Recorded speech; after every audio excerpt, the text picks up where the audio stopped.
Olá, boa tarde. Peço por gentileza que mediadores e apresentadores se apresentem.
Pessoal, boa tarde. Fora a Cláudia Cruz, tem mais algum apresentador ou mediador? Por favor, me comunicar antes do início, tá? Preciso passar o co-host para a apresentação.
Olá, pessoal, boa tarde.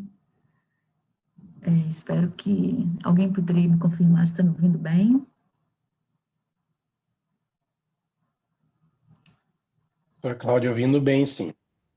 Obrigada, Ricardo. Já confirmaram aqui também no chat. Então, sejam todos bem-vindos a esse fórum, aqui como parte da programação do Congresso USP 2021. Esse fórum faz parte da programação sugerida pela área 5 do Congresso, que é de Contabilidade Governamental e do Terceiro Setor. E considerando a atualidade do momento que nós vivemos, nós propomos discutir um assunto que foi tão falado, né, principalmente no ano passado, em decorrência do início da pandemia do Covid-19, que foi o orçamento de guerra, né, e a coordenação da área, junto com a coordenação geral do Congresso, convidou a Selene Pérez Nunes, né, Selene? Me perguntaram quando eu mandei lá o seu nome, tem certeza que é Dois Pérez? Eu falei, sim, a Selene é conhecida pelos dois Pérez delas, entre outras coisas, né? A Selene é subsecretária do Tesouro Estadual, né, de Goiás, é economista formada aqui pela UFRJ, né, também contadora, mestre em economia e doutora em contabilidade pela UNB, auditora fiscal de finanças e controle da STN e atualmente está cedida lá para o estado de Goiás, né, prestando serviços lá no estado. Também foi uma das colaboradoras responsáveis pela elaboração da Lei de Responsabilidade Fiscal, que inclusive foi discutida também ontem num dos fóruns programados pela coordenação da área 5 do Congresso. Em nome de toda a coordenação do Congresso, eu agradeço imensamente a aceitação da Selene em participar dessa tarde com a gente, né, desse momento de discussão, e eu conto com a participação de todos vocês que estão aqui. Eu vou moderar essa sessão, né, preparei algumas colocações para fazer. A Selene vai fazer a apresentação dela. Durante a apresentação, vocês podem registrar aqui no chat dúvidas, perguntas, né, que após a apresentação da Selene haverá espaço para esses comentários, conforme orientação da organização do Congresso. Encerraremos pontualmente, no máximo às 16h40, em decorrência de outras atividades programadas, né, especialmente a sessão de encerramento do Congresso. Então, agradeço mais uma vez a todos, colaborem, participem, nos enviem perguntas aqui no chat, e eu tenho certeza que a Selene terá o maior prazer em responder ao final. Selene, muito obrigada mais uma vez, né, por aceitar participar aqui do nosso congresso, e a palavra é sua. Obrigada, Cláudia. Eu é que agradeço, é uma honra para mim participar do Congresso da USP e fico muito feliz em poder discutir esse tema com vocês, é um tema muito atual, muito pertinente, né? Parabenizo, inclusive, a comissão organizadora do Congresso pela escolha do tema, que é muito relevante. E eu vou, então, compartilhar aqui.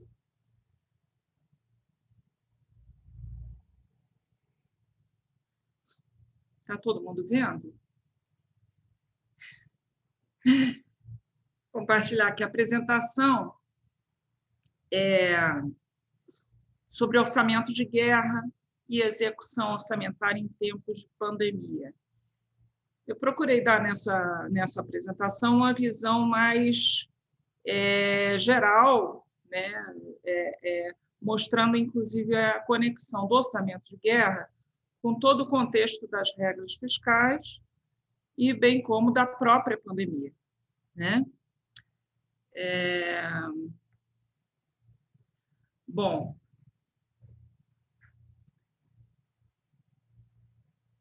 o nosso contexto histórico do orçamento de guerra, que é preciso fazer, em que momento que foi aprovada essa emenda constitucional, né? Em primeiro lugar, a gente tem toda a situação da pandemia, né? E isso, o debate econômico nesse momento era, em grande parte, por boa parte do governo aí, estava assentado num falso dilema de economia e saúde. Havia todo um debate sobre se abre, se fecha, se isola, se não isola, apesar de todos os apelos, né, da área de saúde para que fossem adotadas todas as providências para combate à pandemia. Então, a primeira coisa que a gente precisa saber é que esse falso dilema atrapalhou muito a gente no início, né? Por quê? Porque quanto mais rápida fosse a resposta do governo à crise sanitária, tanto provendo vacinas como as medidas de isolamento social, como aumentando o gasto com saúde curativa, menor seria o tempo e a profundidade da crise, né? Então, eu acho assim, que a gente perdeu muito tempo no início discutindo o que deveria fazer e sem um rumo correto, né? E, à medida que avançava a epidemia, a crise econômica, né, afetava pessoas, empresas e governos. Como em toda crise, é preciso que haja um gerenciamento forte da crise e uma ação coordenada. No nosso caso, que somos um país federativo, era preciso ter uma ação coordenada de sustentação econômica e fiscal, né? Então, a grande parte da demanda do governo foi nesse sentido, né? Socorros para superar uma crise pontual. Então, isso envolveu o auxílio emergencial para 68 milhões de pessoas. Nesse processo, o governo descobriu que havia 38 milhões de invisíveis, ou seja, pessoas que eram absolutamente desconhecidas, né? Uma multidão desconhecida das políticas públicas, ou seja, pessoas sem carteira assinada, sem aposentadoria, sem auxílio assistencial, sem Bolsa Família, sem coisa alguma, invisíveis, fora dos cadastros do governo, né? Era preciso também fazer diferimentos de tributos e conceder crédito para empresas e fazer transferências para governos, né? Além de atuar na própria crise sanitária, né? O que demandou um aumento de gastos com saúde. A soma de todos esses efeitos é muito séria para a União, né? Provocou uma elevação expressiva da dívida, que eu vou mostrar aqui, mas esse efeito fiscal era inevitável, né? E um ponto que eu acho importante colocar aqui é que boa parte dos problemas não surgiram na pandemia. Eles foram agravados pela pandemia. Na verdade, eram problemas que já existiam, né? E que se aprofundaram agora com esse contorno de uma demanda maior pela atuação do Estado, né? Então,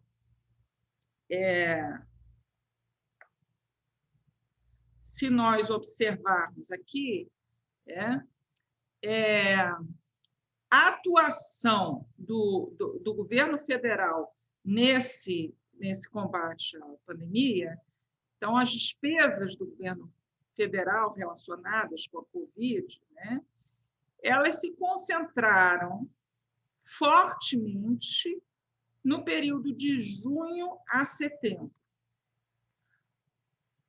Ou seja, a epidemia já estava forte em março, abril, maio, e só lá para junho é que realmente a gente teve uma resposta, né? Então, o que a gente pode dizer é que a resposta, embora ela tenha sido forte, não foi uma resposta fraca, foi forte, mas ela foi tardia, né?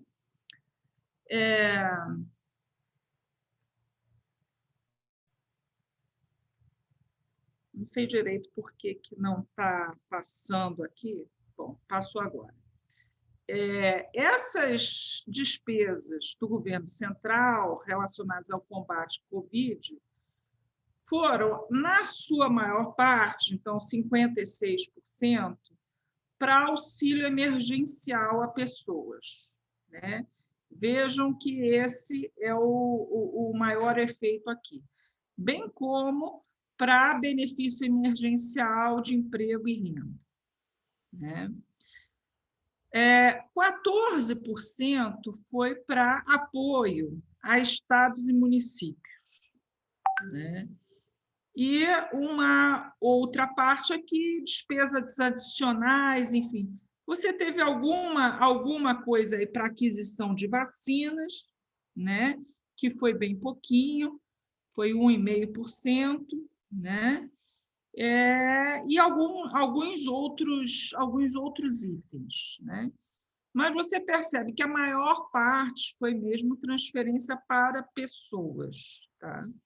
Então, se a gente quiser ver os números disso, isso aqui são dados da Secretaria do Tesouro Nacional, são dados públicos, né?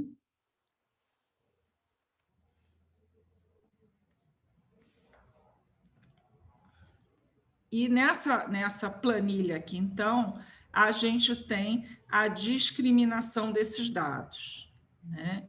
Então, despesas totais de Covid, 560 bilhões, né? Distribuídos 524 em 2020 e 36 em 2021 até maio, tá? Isso aqui são valores pagos, efetivamente, né? Bom, então a gente tem aí um valor de proteção social muito expressivo, né? E menos de outros itens, né? Então, você vê aí que saúde, 2,7%, proteção social, 17,5%. Então, a atuação do governo foi menos na saúde e mais, eu diria, na proteção às pessoas, né? Bom, o que isso significou em termos das contas públicas, né? Então, se a gente olhar aqui as despesas da União, né? valores aí acumulados, né, em bilhões, a preços de maio de 2021, você percebe aqui uma diferença bastante grande entre essa linha amarelinha, né, que é a despesa obrigatória sem Covid, né, e a linha verde, que é a despesa que é a despesa obrigatória, ou seja, a diferença entre elas é o gasto de Covid, né? Essa diferença aqui entre 1.849 e 1.378. E lá embaixo você tem as despesas discricionárias, que o governo tentou cortar, tentou ajustar, e por isso estão em queda, né? Bom, então, o resultado primário, vejam, resultado primário do governo federal, ele vem negativo desde 2014, tá certo? Ele já vinha negativo e já vinha muito negativo, eu diria, até 2017, ele foi se tornando cada vez mais negativo, aí que a gente melhorou um pouquinho, ficou ainda negativo, mas entre maio de 2017 e maio de 2020, a gente não conseguiu resolver o problema fiscal. Percebam que a gente está... quando a gente tem um primário negativo, o que isso significa? Traduzindo, eu não estou conseguindo gerar receita genuína para pagar juros de dívida, tá certo? Não estou conseguindo. Então, significa que os juros têm que ser rolados por mais emissão de dívida, né? Então, é uma situação muito difícil. Quando vem a pandemia, em maio de 2020, ela nos pega nessa situação de extrema fragilidade, e vejam o que acontece com a curva, né? A gente desaba aqui, desaba no resultado primário negativo. Agora, com a recuperação econômica que começa a acontecer, a gente melhorou um pouquinho, mas percebam que a gente está muito longe de uma situação pré-crise, inclusive, mesmo estando ruim pré-crise, né? Então, a gente vai ter que fazer um esforço muito maior, então, nos próximos tempos e nos próximos anos, para conseguir resolver essa situação. Até aqui eu estava usando dados do Tesouro, agora eu estou usando dados da consultoria, né, XP, o cenário macro da XP. Eles pegaram dados do Banco Central e usaram as projeções que eles têm de mercado, né? Então, vejam, a projeção de dívida aqui é o quê? É uma dívida exponencial. A nossa dívida cresce exponencialmente. A gente está beirando os 90% do PIB, talvez fiquemos um pouco abaixo disso no final desse ano. E, se nada for feito, a gente explode. A gente vai para 120%, 130% do PIB em 2030, tá? O que é absolutamente insustentável.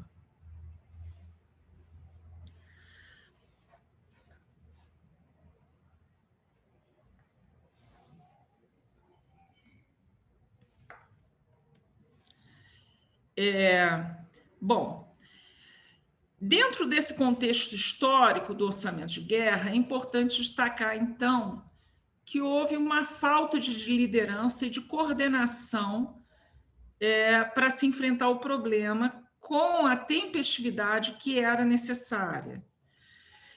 E isso é muito grave num país federativo, que tem dimensões continentais, em onde boa parte do serviço de saúde é oferecido pela ponta, ou seja, por estados e municípios, né?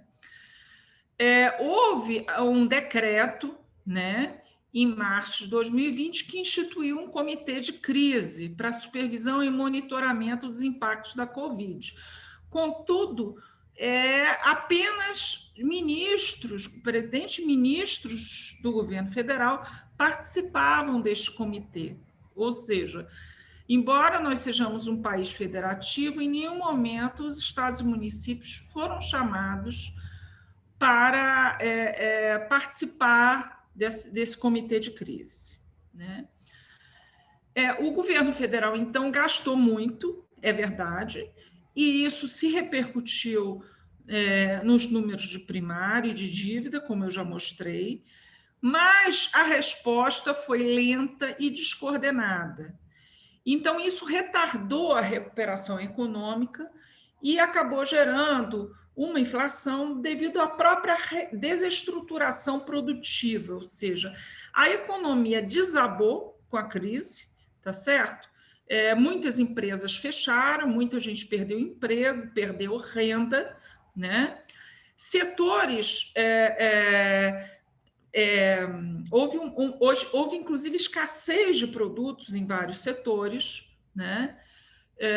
Porque houve essa desestruturação, né?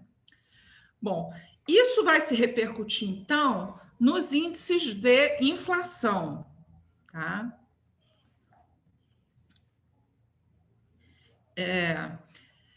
Agora, se a gente olhar para a cobertura de déficit excedente dos governos, né? Ou seja, fazendo uma comparação com outros países, a gente percebe que o Brasil, então, ele teve um gasto significativo aqui, ou seja, ele está nesse ponto aqui da curva, né? Em que ele teve uma transferência significativa em relação ao déficit gerado, né? Isso daqui mostra como o governo atuou nas transferências para governos soberanos, tá? Para governos subnacionais, né? Governos locais e regionais, né? Que têm diversas denominações mundo afora, né? Então, aqui são estados e municípios, em outros lugares são províncias, são, enfim, regiões e tudo mais, tá?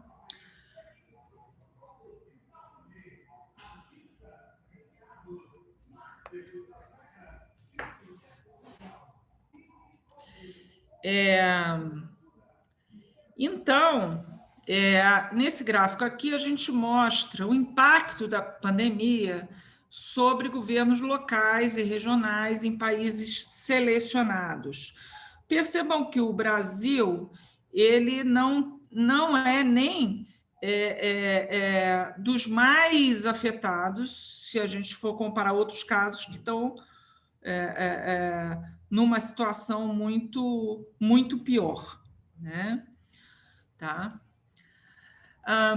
Agora, como esse efeito foi lento, né? Como a atuação, como eu disse, foi lenta e foi descoordenada e gerou impactos sobre a economia, a gente tem hoje ainda uma economia que começa a se recuperar, porém que sofre ainda o efeito desses choques. Isso se repercute sobre o índice, sobre a inflação prevista pelo mercado, tá?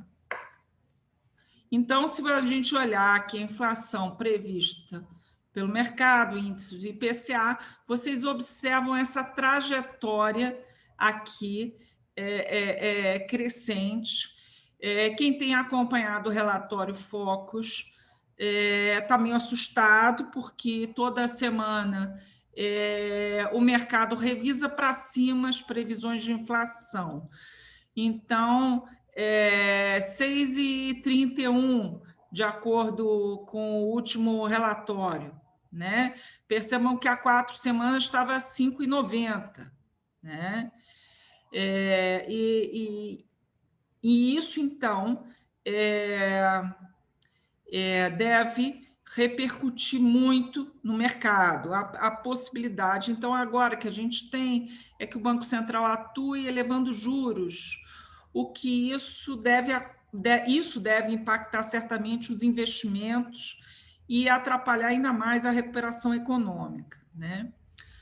Bom, em relação às regras fiscais, especificamente adotadas pelo orçamento de guerra, é preciso tecer alguns antecedentes, né? Dizer que a Constituição Federal ela já prevê o crédito extraordinário para atender despesas imprevisíveis e urgentes, como decorrentes de calamidade pública. Ou seja, é perfeitamente possível realizar os gastos extraordinários nesse contexto, sem prévia autorização legislativa e, inclusive, sem indicação de fontes de recursos, ainda que o governo sempre prefira indicar fonte de recursos. Mas, pela Constituição, num caso emergencial como esse, nem isso seria necessário, tá? Então, não havia, assim, um argumento forte para que as despesas não fossem iniciadas imediatamente, logo quando houve os primeiros sinais de pandemia e dos reflexos disso para o setor produtivo e para o mercado de trabalho e para as contas dos governos, né? Importante dizer também que créditos extraordinários ficam fora do teto de gastos do governo federal. Essa é uma das exceções da emenda constitucional que institui o teto para a União. Então, também não havia esse argumento de que não posso fazer porque vai estourar o teto, né?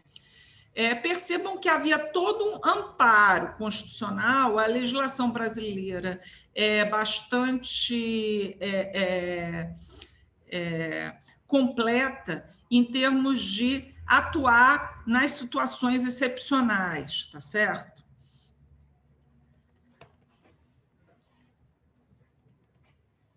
Eu não sei porque tem um delay aqui e eu não consigo passar os slides, está bem difícil, viu? Bom, vamos lá. Então, a Lei de Responsabilidade Fiscal também prevê situações excepcionais, né?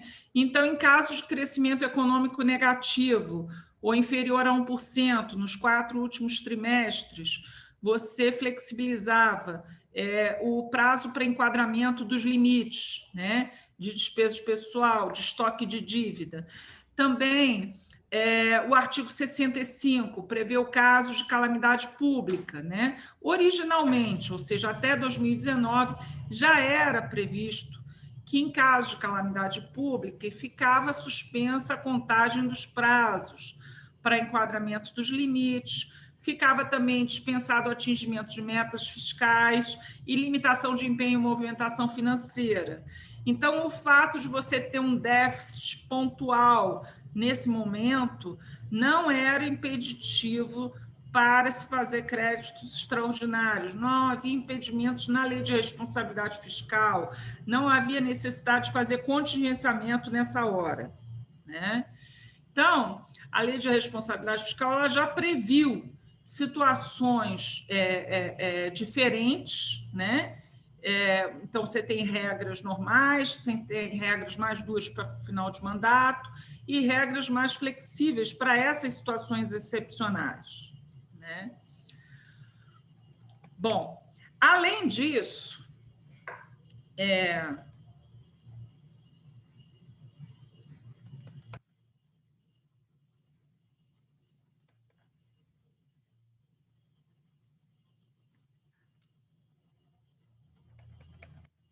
não sei por que está travando aqui.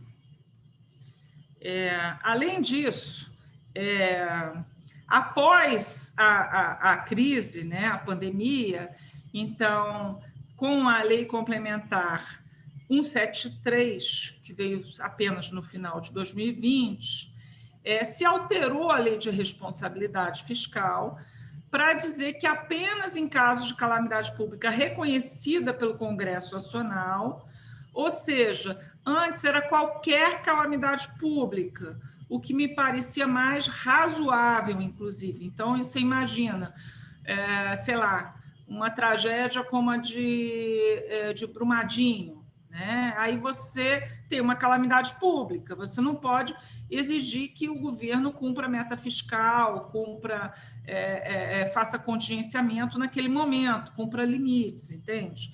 Então, a meu ver, essa alteração aqui, ela foi um erro, porque ela restringiu apenas ao caso da calamidade pública nacional, reconhecida pelo Congresso Nacional. Tá? Mas ela ampliou, então, a dispensa, limites, condições, restrições e vedações. Então, passou a ficar dispensado também limite para operação de crédito, para concessão de garantias, para financiamento entre entes da federação, para concessão de transferências voluntárias. Dispensou-se o cumprimento de limites de restos a pagar, né?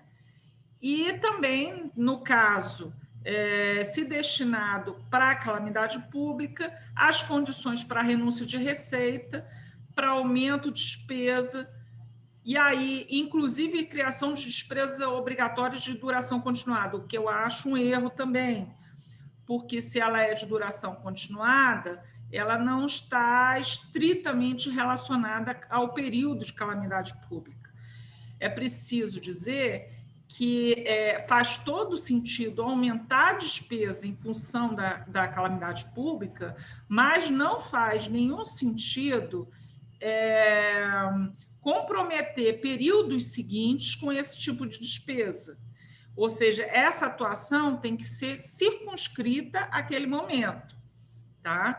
Porque senão o que já é insustentável, vocês viram como isso afetou as contas públicas, se torna mais insustentável ainda no futuro. Então, esse é um problema de fato.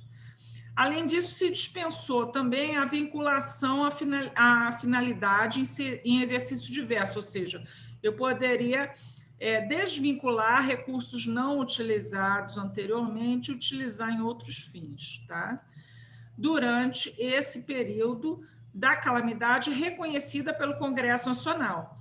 Aí a gente tem uma questão, porque a epidemia continuou, e o decreto não foi reeditado. Então, ele se aplicou apenas a 2020, né? Então, hoje você não tem essas dispensas aqui, tá?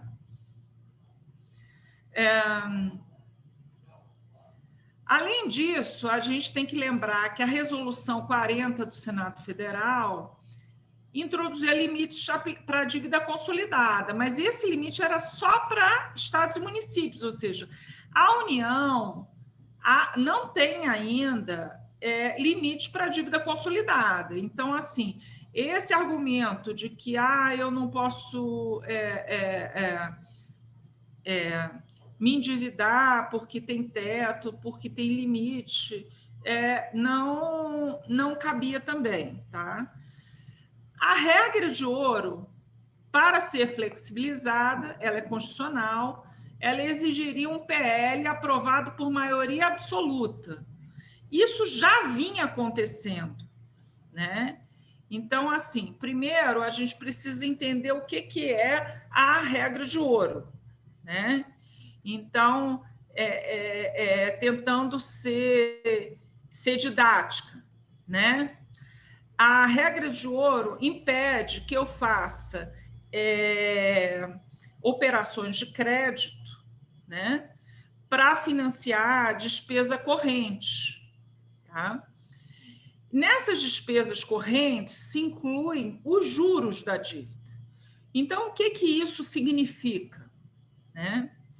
Significa que eu não posso emitir mais dívida para pagar os juros da dívida que está vencendo. Então, assim, se você observar aquela trajetória de resultado primário negativo, em que você não tem receita genuína para pagar os juros da dívida que está vencendo, fica muito claro que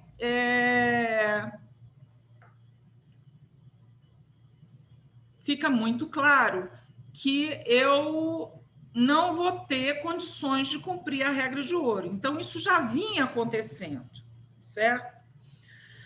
Bom, além disso, a lei que dispõe sobre contratação de pessoal temporário, ela já dispõe também sobre necessidades temporárias de excepcional interesse público e prevê hipóteses de assistência a situações de calamidade pública e de assistência a emergências em saúde pública. Então, a ideia de que não era possível contratar pessoal temporário na pandemia, porque havia uma série de restrições legais, ela não procede, porque a própria legislação também já autorizava isso, tá?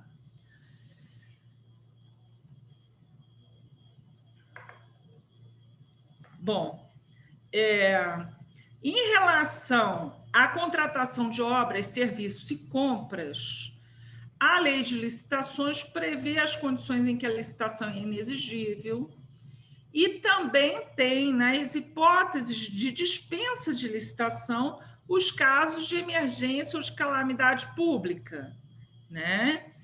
Então, a gente teve também uma lei mais simplificada, com procedimentos destinados ao enfrentamento de emergência de saúde pública de importância internacional. Essa lei foi editada em 2020, tá?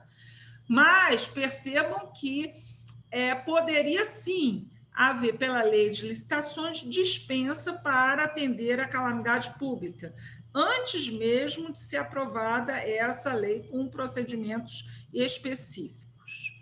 Bom, em março de 2020, isso foi em março, o Congresso Nacional reconheceu a ocorrência do estado de calamidade pública, né? E disse que esse reconhecimento valia para fins do artigo 65 da LRF, que eu citei antes, né? Então, a gente tem um problema aqui, porque não está clara a conexão entre esse decreto legislativo e a própria PEC do orçamento de guerra, como indicaram esses autores aqui, Amaral e Bittencourt, tá?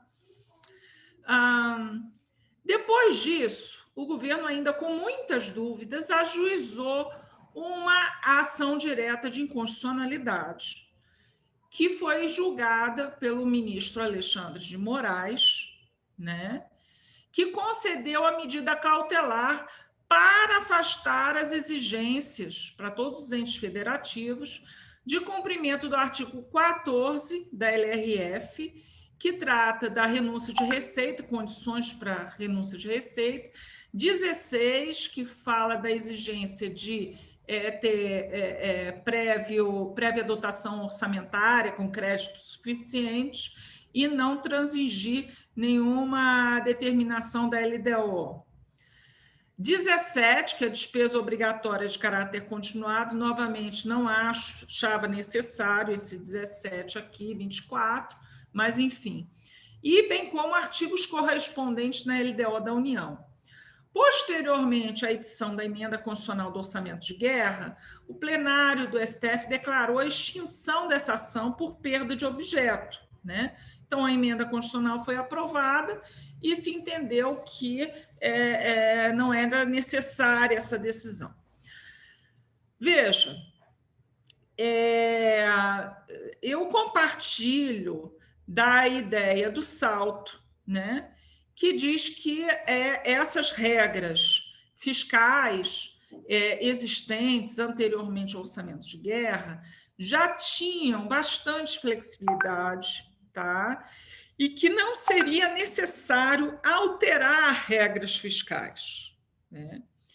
Então, as pessoas que militam nessa área de finanças públicas ficaram muito surpresas e ansiosas, né? Porque o governo vivia um momento assim de paralisia no início e com muitas dúvidas sobre o que fazer, quando, na verdade, tudo já estava previsto na legislação.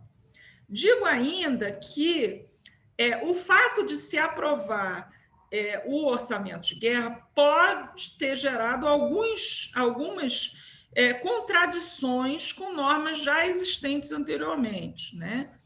E aqui é preciso a gente dizer que no Brasil há, no momento recente, principalmente depois de 2016, uma tendência à proliferação de regras fiscais, né? Então, nós vivemos num momento em que são tantas as regras fiscais e as disposições que muitas vezes têm o risco de contradição, que se coloca num cenário de insegurança jurídica para o gestor, tá? Isso é importante alertar, porque o gestor não pode escolher qual regra cumprir, né? Então, quando ele se defronta com muitas regras diferentes e muitas vezes com o mesmo objeto, endereçando o mesmo problema, ele fica com alguma dúvida sobre como proceder, né?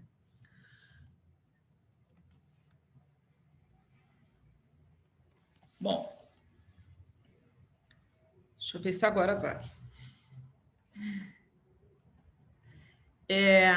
Falando, então, objetivamente do orçamento de guerra, que foi a emenda constitucional 106, ela tem uma vigência transitória, então, ela se circunscrevia àquele estado de calamidade pública nacional reconhecido pelo Congresso Nacional, tá? Então, esse estado se encerrou no ano passado, né? Porque o decreto não foi renovado. Mas ela utilizava efeitos retroativos a 20 de março de 2020. E o que ela vai tratar? Ela vai tratar exatamente daqueles temas que eu mencionei aqui, que já existia legislação anterior. Então, ela vai promover uma simplificação de processo licitatório, dizendo que eu posso contratar pessoal temporário, emergencial, sem dotação na LOA e autorização na LDO, e posso contratar obras, serviços e compras. Isso aqui já estava previsto, né? Bom, e posso também permitir que empresas inadimplentes participem em contratos administrativos, tá? Então, esse é um dos aspectos aí previsto no orçamento de guerra, tá? Além disso, o orçamento de guerra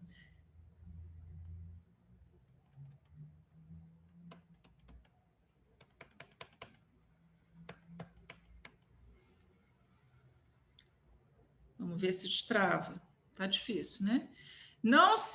Ele vai dizer também que não se aplicam restrições legais da renúncia de receita e aumento de despesa, ou seja, aquele tema que o ministro Alexandre de Moraes já tinha dito que estava perfeitamente atendido, né? Vai exigir transparência, então, despesas em programações orçamentárias específicas e evidenciação em apartado no REL. Eu vou mostrar depois aqui em Goiás o que isso significou na execução orçamentária. O orçamento de guerra vai suspender a regra de ouro, como eu disse antes, não precisava ser PEC, bastava um PL, né? Mas a suspensão da regra de ouro quer dizer, então, que as operações de crédito podem financiar juros em encargos. Assim, só para ser didática, a regra de ouro, ela vai dizer que o montante das operações de crédito no exercício não deve ser superior ao montante das despesas de capital. Então, se eu abrir as despesas aqui por grupo de natureza de despesa, significa que as minhas operações de crédito, o montante das operações de crédito não pode financiar grupos 1, 2 e 3. Né? E vai ter que se restringir a 4, 5, 6. Tá? Então, a comparação de montantes não é um cálculo fonte a fonte, Mas isso significa que o Estado vai precisar ter recursos genuínos para pagar todas as despesas correntes, inclusive juros. Então, é por isso que, quando a regra de ouro é cumprida, a dívida não é explosiva, porque os juros não podem ser refinanciados por nova emissão de dívida, certo? Como a gente pode ver no gráfico seguinte,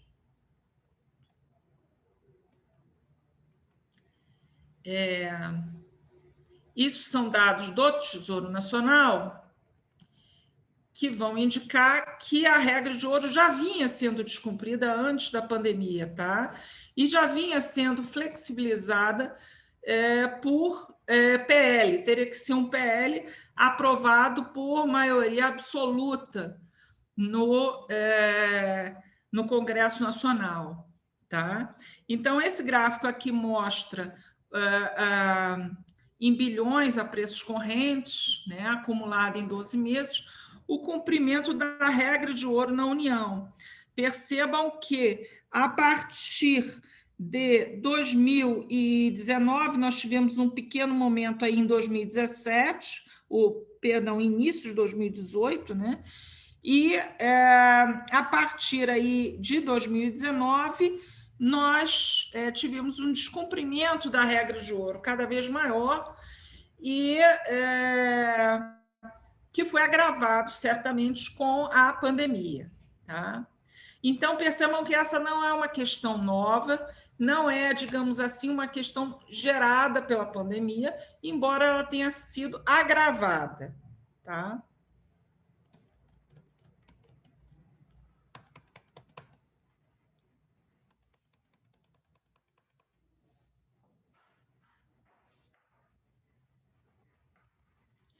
Bom, em termos de financiamento monetário, né, o orçamento de guerra autoriza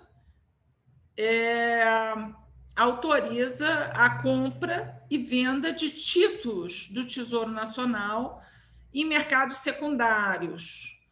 Isso pode ser local ou internacional. Isso tem como objetivo gerar uma demanda pelos títulos do Tesouro Nacional. Ou seja, e essa é uma ação dissociada de política monetária. Aqui, sim, a gente tem uma regra que é importante. Por quê? Porque, pela Constituição Federal, é proibido o financiamento monetário direto do Banco Central ao Tesouro Nacional e entidades não financeiras, né? Ou seja, direto não, só se for para atuação no mercado secundário, no caso de política monetária. Então, ele pode entrar no secundário, comprando, vendendo títulos para enxugar ou aumentar a liquidez do mercado, de modo a influenciar a taxa de juros praticada. Mas ele não pode utilizar esse instrumento para fins fiscais, né? E aqui o objetivo era fortemente fiscal, né? Então, o orçamento de guerra autorizou comprar e vender títulos do Tesouro Nacional e também ativos com categoria de risco equivalente a BB- ou superior, né? que é a classificação de risco do Brasil, né? Com preferência para títulos emitidos por micro, pequenas e médias empresas. Qual o objetivo disso? Injetar liquidez em empresas e bancos. Então, a gente tem uma economia quebrada,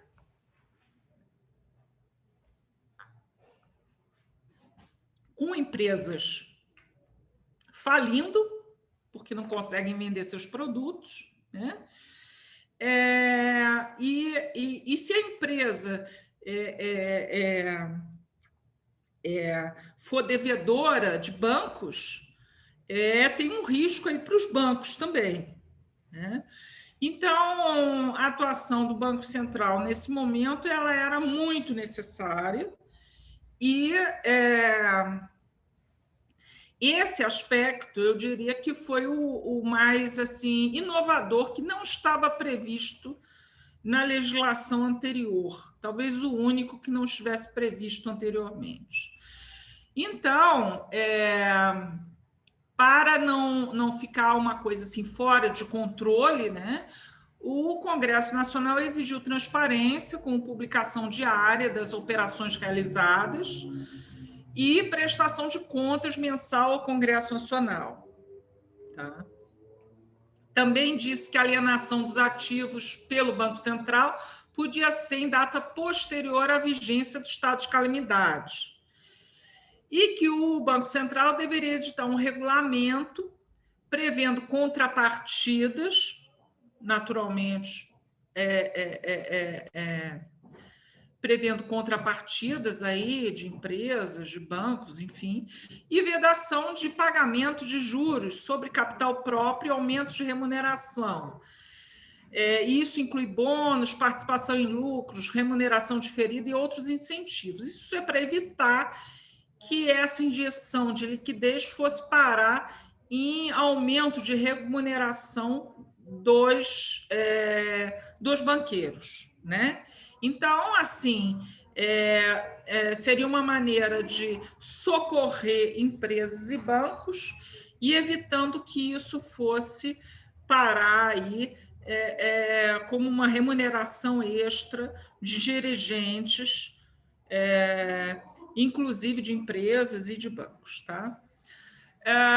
O orçamento de guerra também previu a sustação por decreto legislativo de medidas do executivo. Então, ele deu, digamos assim, um cheque para o Banco Central, mas não queria que fosse um cheque em branco. Então, se ele identificasse irregularidades, descumprimentos de limites e tal, ele poderia ir lá e sustar alguma medida que tivesse sido adotada. E também exigiu, como eu disse, transparência em tudo. Aí essa transparência geral em todas as despesas, né? Bom, então, em função disso, houve várias notas do Tesouro Nacional, que eu não vou detalhar aqui, mas os entes foram orientados para adequar a sua execução orçamentária a esse contexto. Então, em Goiás, todos os empenhos foram efetuados em fontes específicas. Essas fontes foram criadas para recebimento de recursos federais para enfrentamento da pandemia. Então, os recursos ficam marcados pela fonte e eles não podem ser utilizados em outras despesas, a não ser aquelas especificamente previstas pela fonte. Então, aqui eu tenho a fonte 135, que são recursos federais vinculados ao enfrentamento da Covid. Tenho a 238, que é transferência fundo a fundo do SUS, tá? Com recursos para enfrentamento da Covid. Tenho a 239, que é um bloco de investimento também para enfrentamento da Covid. Tenho a 241, que são transferências da União para o setor de cultura, Lei Aldir Blanc, tá? E é preciso dizer que, em termos orçamentários, todos os empenhos foram efetuados numa ação específica, né? Que é a ação Estratégias de implementação e implementação ao enfrentamento do novo coronavírus, aplicação de recursos federais. Tá? Bom, eu vou mostrar para vocês aqui um relatório estratégico que tem no Tribunal de Contas do Estado. É bom porque essas informações elas foram validadas pelo tribunal, né? E aí vocês vão perceber quanto que a gente recebeu de recursos, então, da União, tá? Vamos ver. Aqui. Transferências federais. Percebam que o grande recebimento de transferências federais ocorreu entre junho e setembro, tá? Então, isso incluiu cerca, aí a gente pode dizer, uns 2 bilhões, né? Quase 2 bilhões, né? E esses recursos, eles incluem o recurso para compensar a queda de fundo de participação do Estado, porque, obviamente, que a crise nacional se repercutiu em queda dos impostos da União, então caíram também as transferências da União para os estados, por meio de FPE, inclui recursos da Lei Complementar 173 vinculados à Covid, recursos da 173 livres, né? Inclui transferências fundo a fundo para assistência social e para a saúde, tá? Transferências para a cultura, tá? E ainda tem uma série de outras doações, tá? Muito bem. Com isto, o que aconteceu? A gente tinha uma receita corrente líquida de 24 bilhões e meio em 2019, tá? Esse número da receita corrente líquida, se não tivesse havido a transferência da União, ele iria ficar um pouco menor do que o número de 2019, ou seja, 24 bilhões e 300. Por que isso? Né? Porque a gente teve uma forte queda de ICMS. O que acontece? Ficar quase igual a 2019 é bom? Não, é péssimo, porque a gente tem despesas obrigatórias que crescem independentemente de haver receita, né? A gente teve despesas adicionais com a pandemia. A despesa de saúde explodiu no Estado, né? A gente tem que atender educação, a gente tem que atender despesas de pessoal que crescem de maneira vegetativa. Então, mesmo que eu quisesse cortar despesas, vejam, eu tenho inativos, né? Que apesar da reforma da Previdência, a reforma da Previdência conseguiu diminuir a inclinação do crescimento, mas as despesas continuam crescendo, né? Então, sem esse auxílio federal, seria impossível atravessar 2020, né? Esses 2 bilhões, para nós, fizeram toda a diferença, né?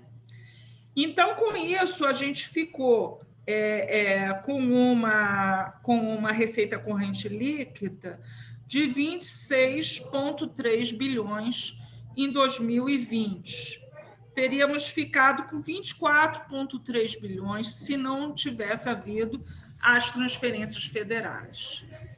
Agora, qual o problema? A gente começou a atuar desde muito cedo já com recursos locais, né? Então, para nós, a pandemia começou em março, né? Muito antes de ter recebido esses recursos. E aí, o que acontece aqui? Em termos dos recursos transferidos, né? A gente tinha alguns recursos que foram transpostos de anos anteriores, né? E foram integralmente aplicados em Covid, 102 bilhões. Tivemos recursos como esses que eu falei, transferidos de recursos federais, uma parte com livre aplicação, né? Que é 1 bilhão e 300.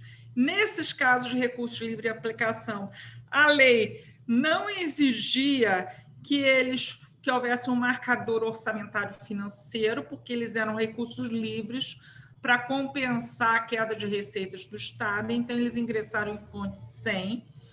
Os recursos marcados, então, para despesas com Covid, além dos recursos que já vinham de anos anteriores, né? Eles foram aplicados, aí nós tivemos aí cerca de 700 milhões aplicados no Estado, né? E aí, além disso, nós ainda tivemos outros recursos identificados também como Covid e que entraram, por exemplo, por transferências voluntárias da União, que não estão nesse bolo, que somam aí quase 200 milhões. Tá? Então, esse é o retrato. E aí, isso aqui é um painel do TCE, que é atualizado, né, diariamente. E, então, vejam que esses dados são de 20/7, né? Atualizado com uma periodicidade bastante grande, mas lá no site você tem o dado de ontem, né? E com isso a gente conseguiu controlar. A dificuldade maior que a gente enfrentou foi porque não havia fontes padronizadas na federação, né? Então, órgãos como o Ministério Público, nós tivemos que conversar com eles, porque eles queriam fazer o controle desses recursos vinculados, e nós tínhamos todo o controle, mas com base numa regra local. Só mais recentemente é que foram padronizadas as fontes para a federação, né? E nós ainda estamos num processo que nós vamos precisar aqui fazer adaptações nos sistemas para poder utilizar, né? Mas hoje nós temos o DEPAR, aí já dá para a gente ter, e temos isso desde o início da pandemia, o controle completo dos recursos vinculados. Bom, em relação ao orçamento de guerra, eu acho importante a gente ter assim, ainda algumas reflexões. Isso aqui eu já deveria ter colocado na conclusão, na verdade, eu já estou começando a concluir, que é uma reflexão sobre qual é a regra fiscal ideal, né? Isso porque eu ouvi muita gente dizendo assim, mas agora vai liberar tudo, né? Eu não tenho que ser duro para conseguir ajuste fiscal. Veja bem, a meu ver, a regra fiscal ideal não é a mais dura, é a mais efetiva, né? Eu não tenho preocupação com a situação de calamidade pública em si. Eu tenho preocupação porque o Brasil é um alcoólatra fiscal, né? Então, uma vez tomada a primeira dose, há um risco sempre de que esse descontrole se perpetue e de que as pessoas comecem a achar que tem que gastar mesmo e que tem que manter despesas que foram realizadas apenas no contexto da pandemia e que não têm condições de serem suportadas pelo Estado, né? A menos que se compense, a menos que se tire de algum lugar. Acho que é sempre bom, é sempre benéfico rever prioridades de gasto, analisar a qualidade de gasto público. Então, por que não gastar em auxílio para os invisíveis e deixar de gastar em outra coisa? Mas aí, esse deixar de gastar em outra coisa tem que ter todo um acordo político, né? Que não depende apenas dos técnicos, né? Outra coisa que é preciso dizer é que, a meu ver, não é possível cumprir limites estritos em recessão e em calamidade pública. É por isso que a Lei de Responsabilidade Fiscal já previa, na origem, essa flexibilização. Isso é plenamente compatível com o conceito de responsabilidade fiscal. Então, a ideia é que você deve adotar vários níveis de regras com durezas diferentes, de acordo com a situação. Tá? Importante dizer também que ao longo aí de 21 anos de LRF, regras flexíveis em situações excepcionais nunca foram um problema para nós, né? O nosso problema sempre foi fazer com que as regras funcionassem em situação de normalidade. Por quê? Porque para isso é preciso ter melhor fiscalização e melhor controle, tá? Então, a despeito de eu achar que a grande maioria das regras introduzidas pelo orçamento de guerra já era uma repetição assim de regras anteriormente existentes, eu não vejo assim com maus olhos a atitude em si da flexibilização nesse momento específico, né? Ainda sobre a regra fiscal, acho importante dizer também que nós temos um grande problema de profusão de regras fiscais na federação, principalmente após 2016. Então, todo esse cenário em que nem o próprio governo sabia o que fazer, ou quais eram as regras aplicáveis naquele momento, imagina isso para a sociedade como um todo, né? Quer dizer, os tributaristas costumam dizer que a gente tem um manicômio tributário, e eu estou dizendo que a gente está caminhando assim, com passos céleres, né, para um manicômio fiscal, né? Então, eu preparei, inclusive, um quadrinho aqui para mostrar quantas regras fiscais hoje existem. E eu acho que essa deve ser uma preocupação dos formuladores de política econômica, né?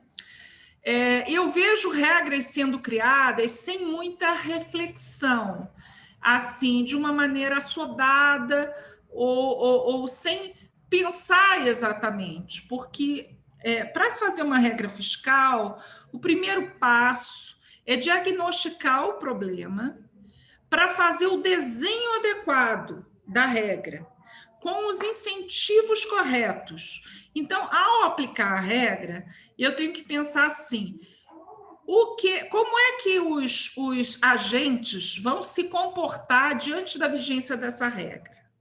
Tá? E aí eu cito alguns exemplos. O Tesouro Nacional adota o resultado primário por caixa. Eu tenho já trabalho escrito sobre isso, fez parte da minha tese de doutorado, criticando o resultado primário por caixa, porque, para mim, isso é um indutor de burla, entende? E não um indutor de equilíbrio. O incentivo correto seria induzir o equilíbrio. Mas, se você aceita o cômputo por caixa, por exemplo, você está dizendo para o gestor que ele pode postergar pagamentos, explodir os restos a pagar e ele gerará primário, né? O que, a meu ver, não é o ideal. E, nesse sentido, eu vejo outros tipos de regras também com problemas semelhantes, problemas em que a regra em si não induz o gestor ao comportamento adequado, tá? No caso específico da pandemia, a meu ver, não faz nenhum sentido impedir déficit na calamidade. O risco é sempre o da perpetuação, tá? Lembro que é sempre necessário fazer a calibragem das regras para que elas sejam factíveis, ou seja, a regra tem que ser possível de ser cumprida, né? Então, por exemplo, quando se estabeleceu o teto de gastos para os estados pela Lei Complementar 156, né, a maioria dos estados do Brasil não cumpriu o teto de gastos, né? Aí, qual era a consequência disso? Em vez de se concentrar a regra na prevenção de desvios, em mecanismos de correção, de recondução, não, se adotou a punição. A punição no estado de Goiás era pagar 1 bilhão. Então, eu tenho um estado quebrado, que já recorre ao Supremo para suspender dívida, que tem problemas fiscais severos, que foram, inclusive, agravados pela pandemia, e aí você diz assim, não, agora você tem que pagar 1 bilhão de multa, né? Porque você não cumpriu o teto de gastos. Olha, se eu não cumpri o teto de gastos, é porque eu já não tinha condições de fazer os cortes previstos, porque a regra não era realista, tá? Bom, Então, esses são os problemas das regras fiscais. Não adianta eu ficar criando mais regras fiscais para os mesmos problemas, para as mesmas situações, com nuances diferentes, tá? Porque isso cria insegurança jurídica, isso cria uma enorme confusão e não adota os incentivos corretos. Então, nessa tabela aqui, por exemplo, eu indico a regra, a variável, a quem ela atinge, a norma legal e quando ela começou a ser aplicada, né? Quando é que ela começou a vigorar. Então, boa parte dessas regras dizem respeito ao LRF, você tem aqui o limite da dívida consolidada sobre RCL, que foi regulamentado pela resolução do Senado Federal 40. Isso só é aplicável ao Estado e município, como eu disse, embora a lei de responsabilidade fiscal previsse, a União continua não tendo limite para a dívida, né? Então, essa é uma regra de 2000. Tem uma regra de ouro, né, que atinge a operação de crédito, que é uma regra constitucional, Constituição de 88, foi regulamentada pela LRF. Ela atinge União, Estados e municípios. Tem o limite para a operação de crédito sobre RCL, previstos na resolução do Senado 43 e conectados aqui com a Lei de Responsabilidade Fiscal. Tenho também uma CAPAG, que também se aplica à operação de crédito. Essa CAPAG, ela começou a existir em 97 e ela foi pela portaria do Ministério da Fazenda 89. Então, assim, ela é anterior à Lei de Responsabilidade Fiscal.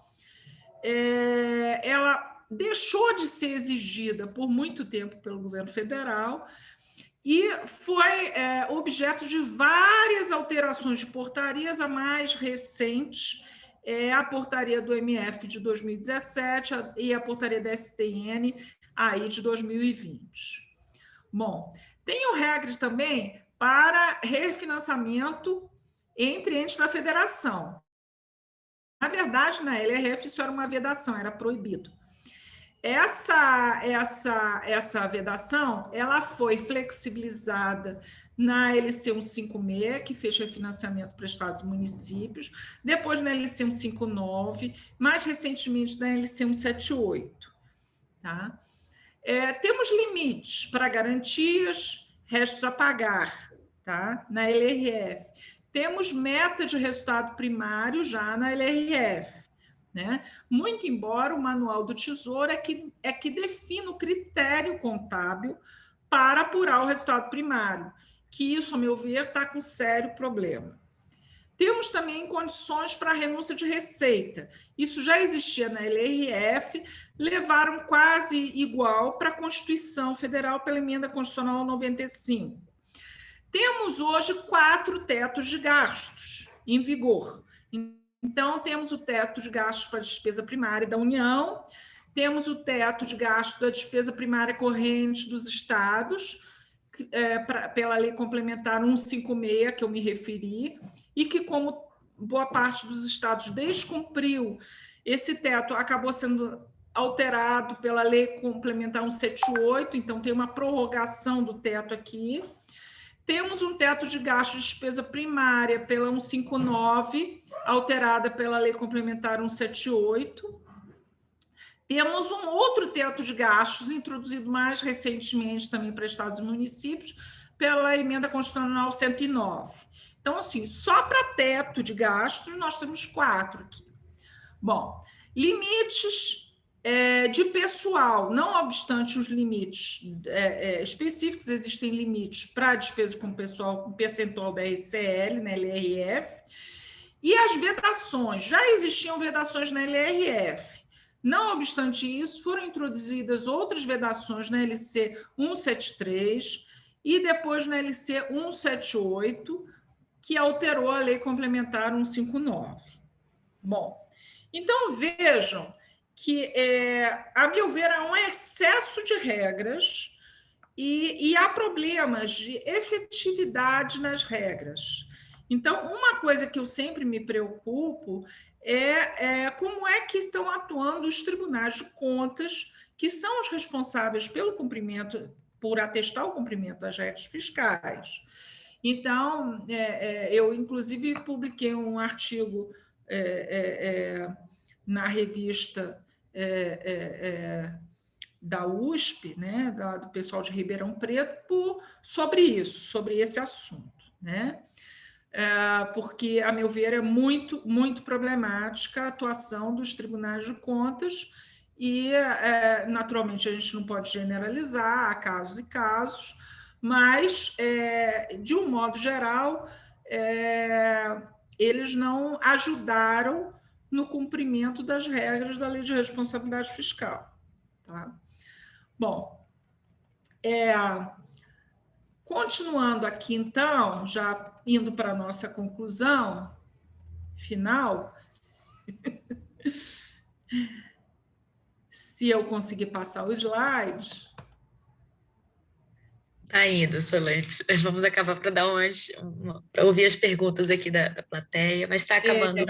Já vai levantando aí as perguntas, porque o suporte falou aqui que é problema de internet quando demora de passar, mas já deve estar passando. Deve ser, porque o arquivo também é carregado, né? Sim. Então, a conclusão é a seguinte. Primeiro, eu acho que, em relação à pandemia, o governo federal teve uma atuação forte, porém lenta e desestruturada, descoordenada. Isso levou a que se agravassem alguns problemas, tá?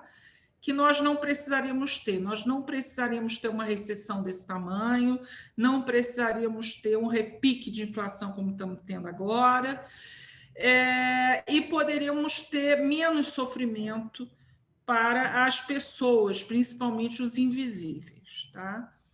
Isso me preocupa muito. E as aulas poderiam ter voltado já mais cedo se nós tivéssemos vacina. Mas, tudo bem. Aí, eu preciso dizer também que boa parte desses problemas, eles não começam com a pandemia. Né? Então, eu tenho o Brasil acumulando problemas estruturais graves que não foram endereçados no momento correto. E que, então, nós fomos atingidos pela pandemia numa situação de extrema fragilidade. Nós temos baixo crescimento econômico, nós temos baixa produtividade, competitividade, baixo investimento público, baixa qualidade de gasto, né? E aí eu sinto como exemplo a questão da educação, que é essencial para o crescimento, porque é capital humano. Nós temos captura de corporações, fazendo com que as despesas com o pessoal sejam muito elevadas. Tá? Nós temos políticas sociais que não enfrentam a pobreza adequadamente. Temos uma estrutura tributária caótica, despesas obrigatórias elevadas, principalmente pessoal e vinculações. Temos déficit primário no governo federal, dívida elevada. Há vários estados hoje insolventes que estão recorrendo ao regime de recuperação fiscal ou estão com intenção de entrar no regime de recuperação fiscal, porque só conseguem sobreviver com suspensão de dívida. Esse é o caso de Goiás. E temos uma proliferação de regras fiscais inconsistentes e ineficazes, indicando, então, uma falta de controle sobre as regras que existem. Então, a meu ver, os nossos problemas não começaram com a pandemia, mas houve, sim, uma grande incompreensão das regras fiscais existentes na ocasião e de como elas já estavam talhadas para endereçar a pandemia. Né? Então, perdeu-se um tempo por incompreensão das regras. Né? Bom, basicamente é isso. Os slides são públicos, eles podem ser compartilhados, já autorizo de pronto isso. E no slide final, se eu conseguir chegar lá, ele tem o meu e-mail, tá?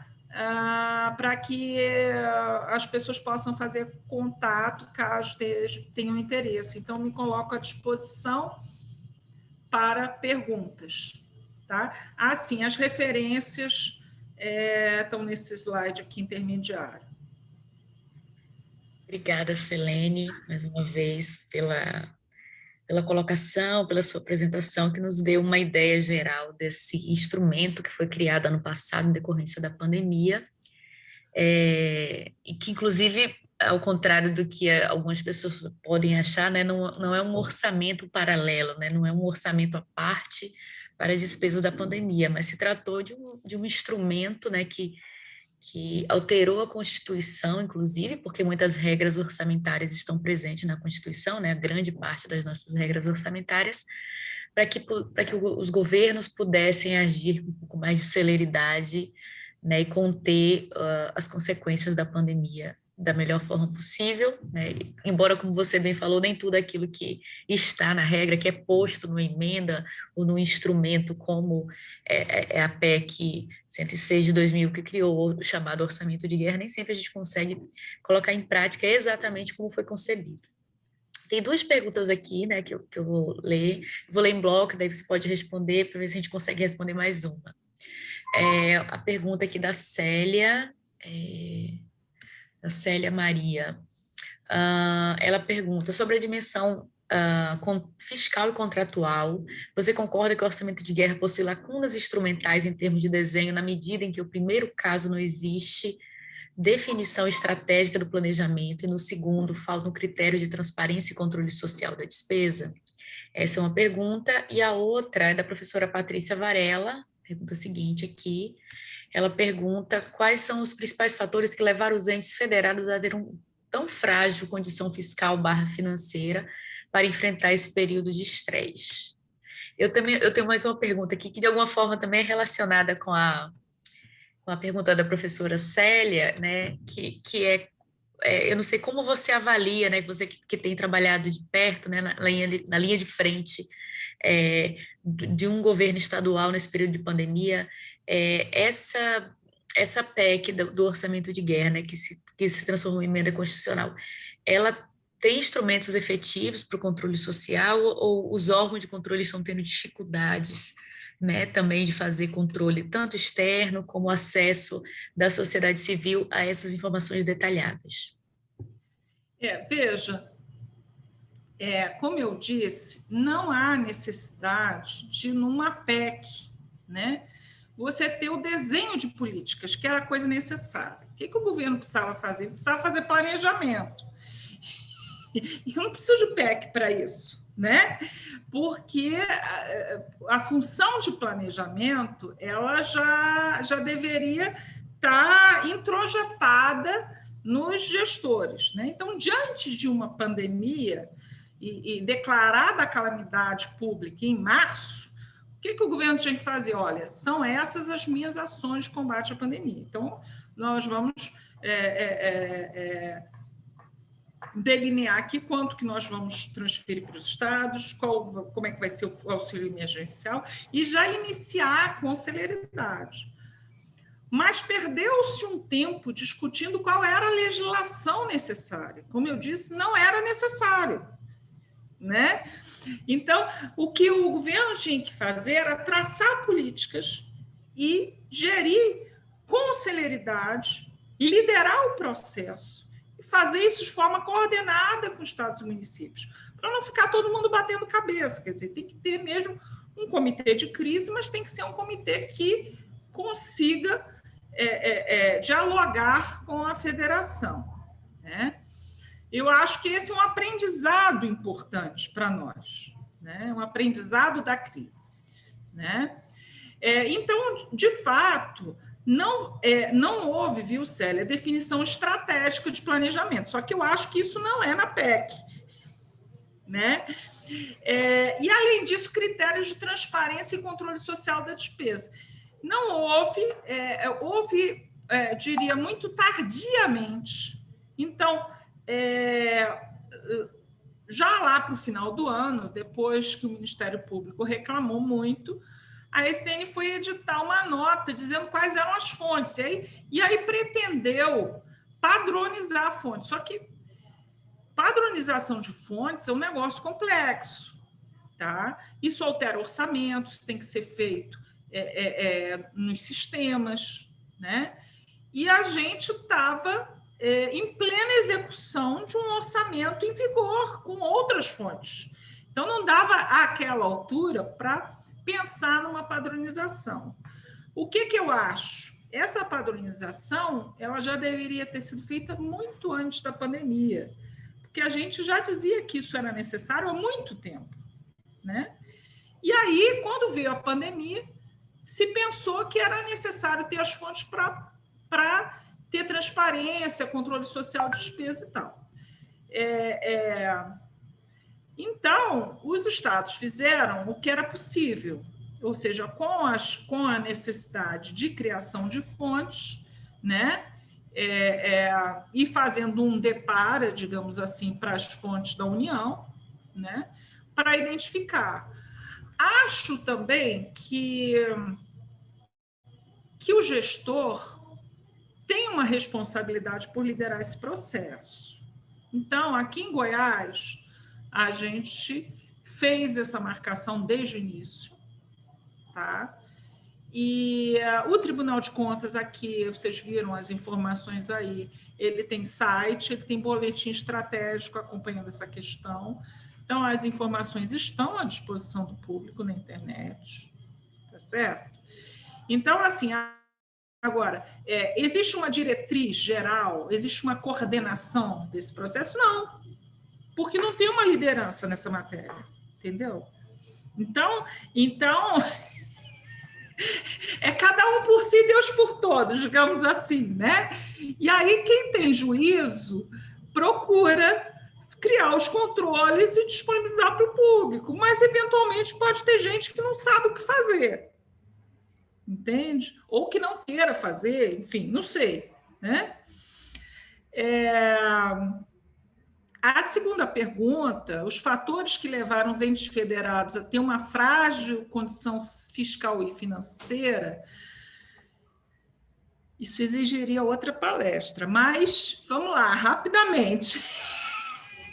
Temos 5 minutos para concluir, exatamente. Pois é, em 5 minutos, vamos lá.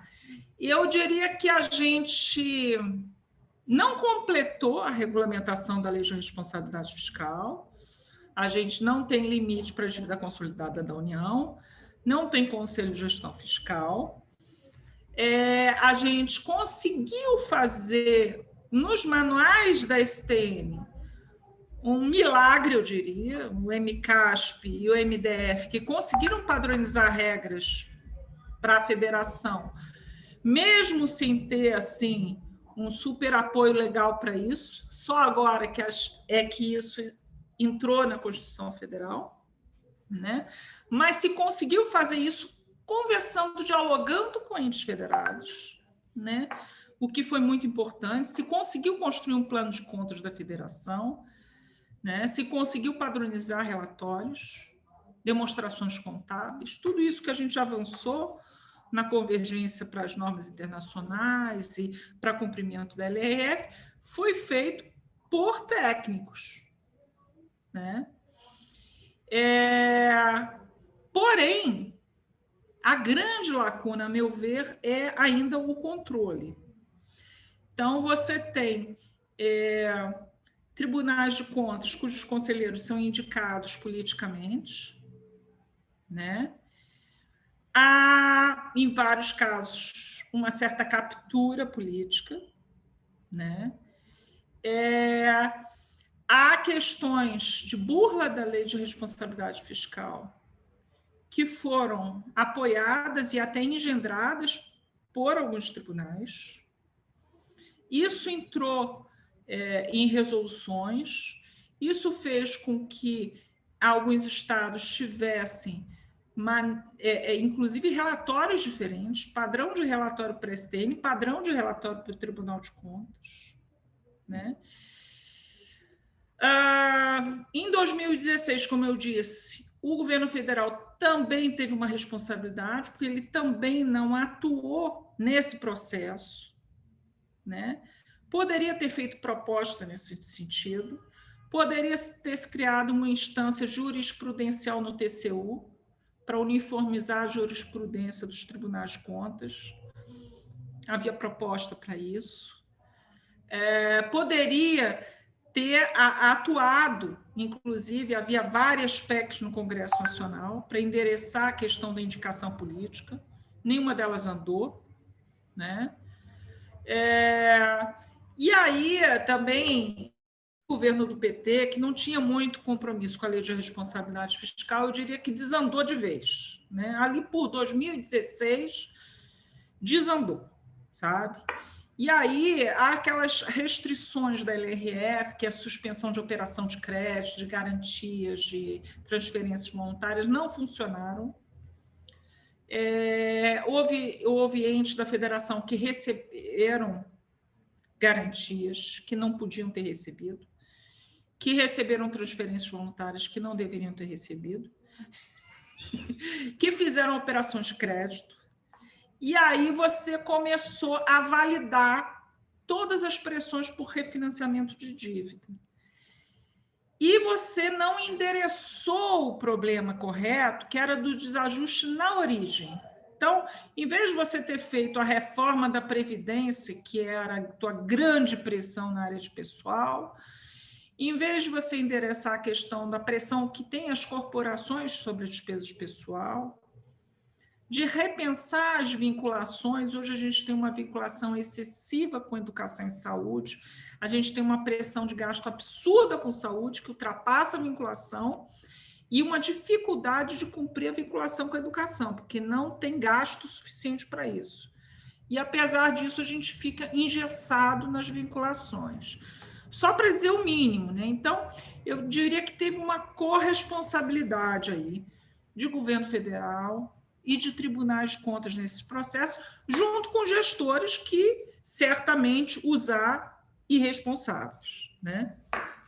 Helene, e demais participantes, eu sei que a questão é rica, tem muitas pessoas aqui que poderiam colaborar com diversas questões para discussão aqui em relação a tudo que a Selene nos trouxe, mas eu agradeço novamente a participação, a audiência de todos, mas a gente vai ter que encerrar por causa, né, da recomendação da organização do Congresso. Obrigada a todos que mandaram perguntas, que acompanharam aqui a discussão. Obrigada mais uma vez, Selene, né, em nome da organização do Congresso. Eu desejo a todos uma excelente finalização do Congresso, né? E a gente tem agora a sessão de encerramento, tá bom? Obrigada, Selene. E desculpem, gente, a gente realmente não tem mais tempo. Enfim, e precisamos cumprir aquilo que foi programado pela organização, tá bom? Até a próxima, a gente se encontra em breve para continuar a discussão aí, tá bom? Selene, Ricardo, professora Patrícia, Célia e demais colegas todos que contribuíram e participaram. Obrigada a todos aí pela participação, pela paciência em me ouvir. Tchau, tchau, pessoal.